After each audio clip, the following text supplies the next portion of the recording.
watching this, listening to this, and I hope um, it becomes useful to you. My name is Andre Bright. I'm an executive coach. So I work with businesses, helping them plug the hole in their retention bucket. And one of the things that I do is I work with clients, and one topic that keeps coming up more and more and more is this idea of burnout. So I decided to do this series, which I called Ikdane. I can do anything, not everything.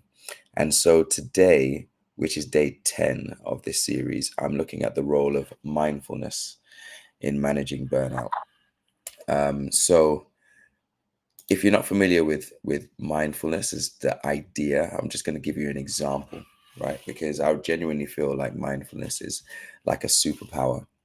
There's certain moments in um, Spider-Man when he's under threat and his spider signals start tingling. There we go. A tongue twister this time in the morning. His spider senses go off and everything goes in slow motion. He can see the threat coming.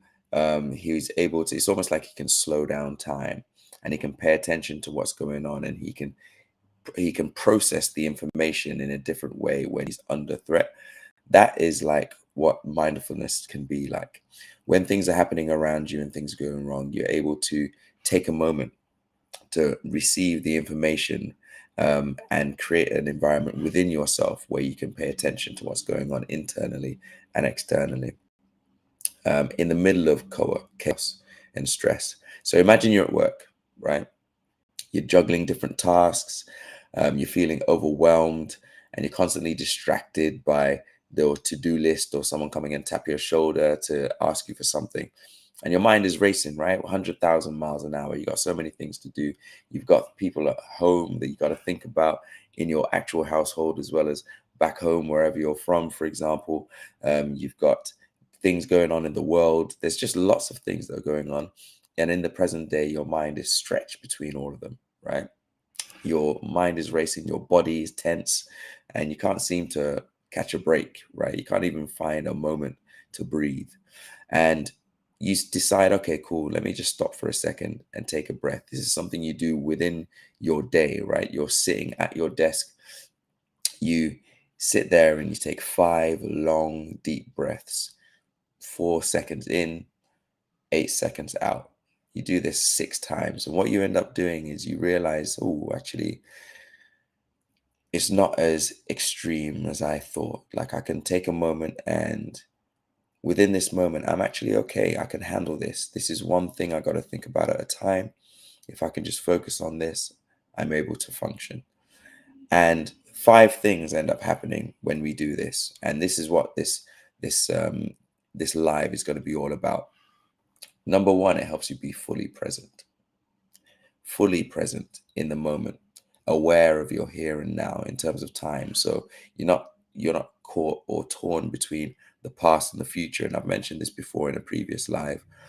Part of the things that can speed us towards burnout is thinking about all 3 timelines, past, future, and present. It's too much. If we focus on the present and what we have at hand, it can help slow things down. But it also, in terms of being fully present, helps you be aware of what's internal as well as external. And I've mentioned this on another live as well. Is internal is the stress, what's happening within your body, what's happening with your hormones, what's happening with your mind, are you sweating, are you nervous, are you panicking, having an anxiety attack, are you breathing, are you dehydrated, do you have a headache? All those kind of things are happening internally. And externally, which is the stressor, the things that's causing the stress, is the situation you're in, the environment. Are you under pressure at work? Do you have dependents asking things of you at the same time? Are you experiencing conflicting information from your boss and your manager, the partner that you work with, your colleague, at the same time? Are you just reading something from a newspaper which is making you aware of something that's happening halfway across the world that you don't have control over? All those things, it makes you be aware of those things. What's happening? Am I realizing in the moment? Am I thinking about what's happening now? Or am I thinking about something that happened 10 years ago? Am I thinking about what's happening now? Or am I thinking about something that's hasn't happened yet, but I'm experiencing it as if it is, right? And is this something that's happening internally or externally? Do I have control over this? All of these things can happen when you start to be present. Number two is it can acknowledge your thoughts and feelings without judgment. And the without judgment part is so important.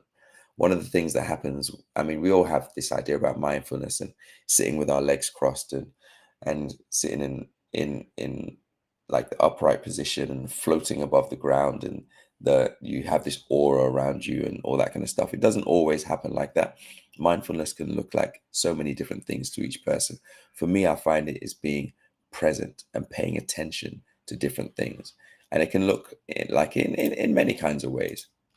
So, for example, let me give you some actually, because I was thinking about this recently because I find that me as a person don't always do things the way that other people do.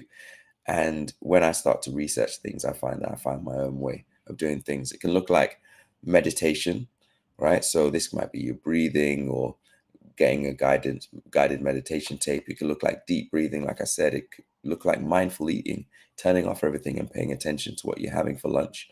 It can be a body scan, looking at from head to toe, relaxing, all those things. Like, okay, cool. I'm realizing my shoulders are up right now. Maybe just drop them, right?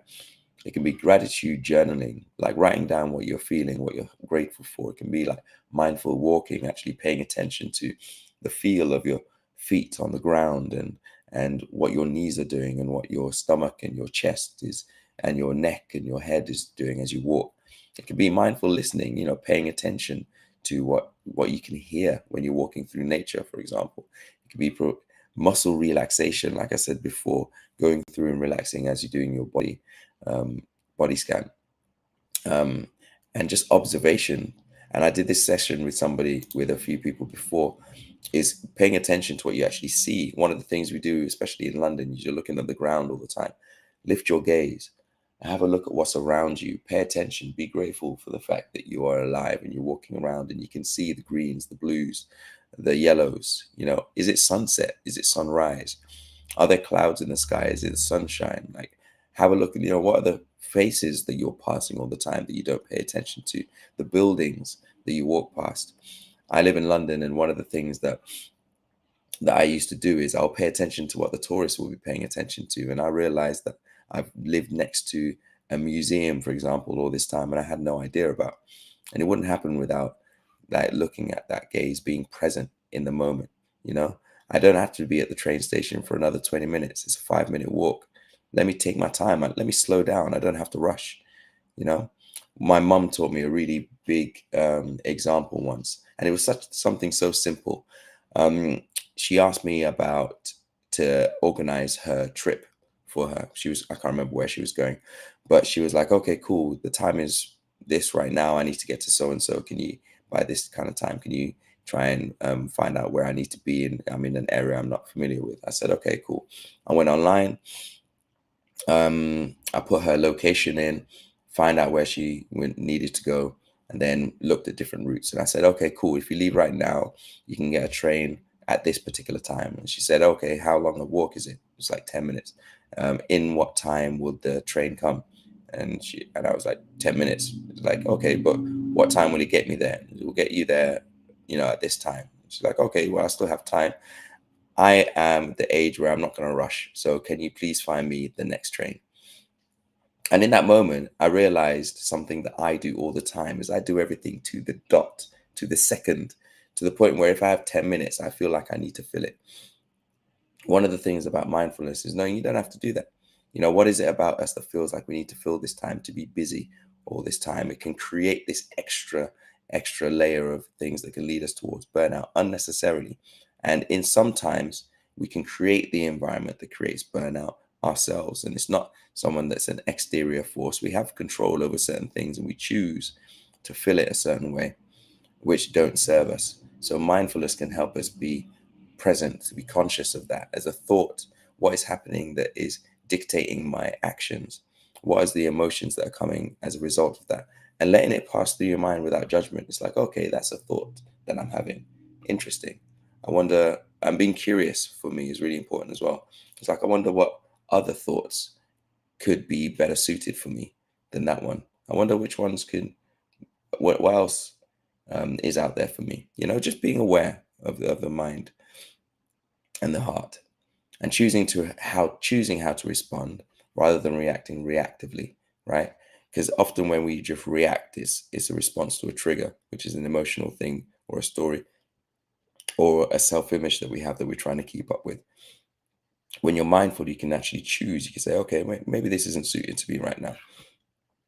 Now, this next bit is scientific, but it helps you understand what's actually happening when you actually take those breaths, when you take time to slow down and you have time for yourself, right?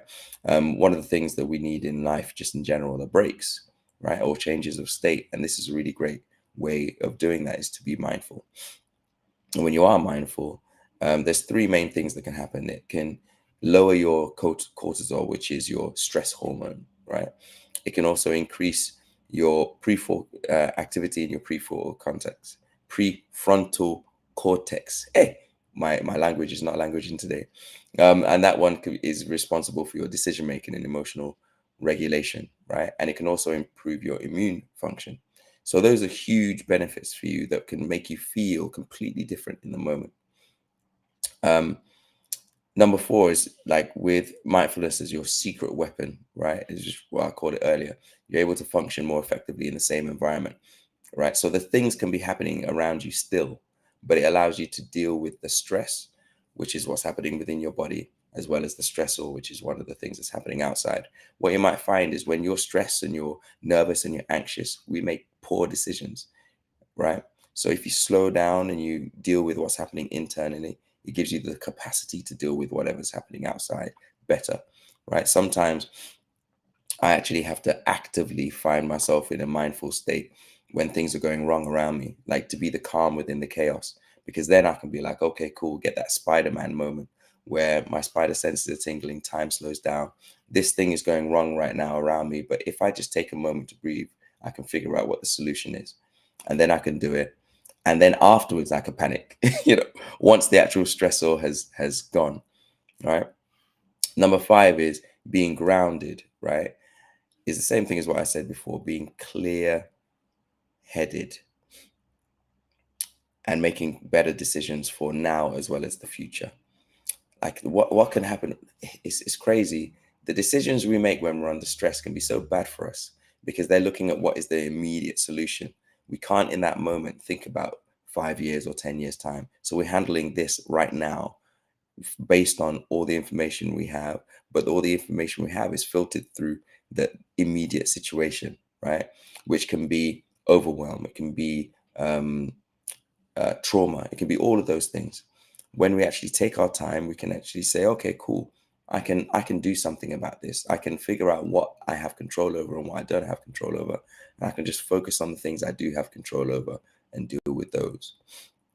All right. So it should really be, think about it as your go-to tool when you want to stay centered and empowered in the face of adversity when things are going wrong, right?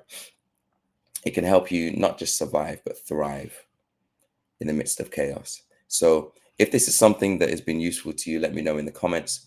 Let me know how you bring mindfulness techniques into your day-to-day life to help you beat burnout. But also, if you have struggled with finding ways to incorporate mindfulness into your daily practice, or if you're not quite sure how that can work when you're in the middle of a meeting or you're in the middle of a conflict with your partner or your friend or family member, then let's get on a virtual call. We'll talk through it, especially if you've noticed patterns within yourself. This is the way I always seem to respond to this kind of stress, and it always seems to end up worse for me. In that scenario, we need to find our way to break that pattern. We call it the pattern interrupt. How can we change the way we respond to these things so it benefits us completely differently?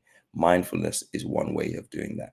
Slowing down the time, giving yourself space to look at what's happening internally, externally, um, being aware of the present and not being too distracted by the past or the future.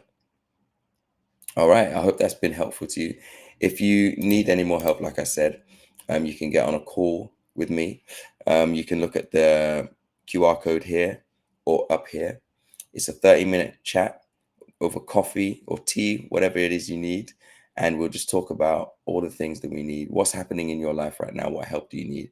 I do courses. I'm an executive coach, so I can offer that as well. There's also a WhatsApp community where you can chat to other people who might be experiencing it and coming through it in a different way as well, which can help you. You can feel seen, heard, and validated. Like what you're feeling is real. Whatever stress you're going through is real. It's not, you don't let anyone gaslight you into thinking it's not. It's just that we need to find ways of dealing with that is helpful to us in the long run. I want you to be able to get to the other side of burnout. And I'm here to help you try to find the way to do that.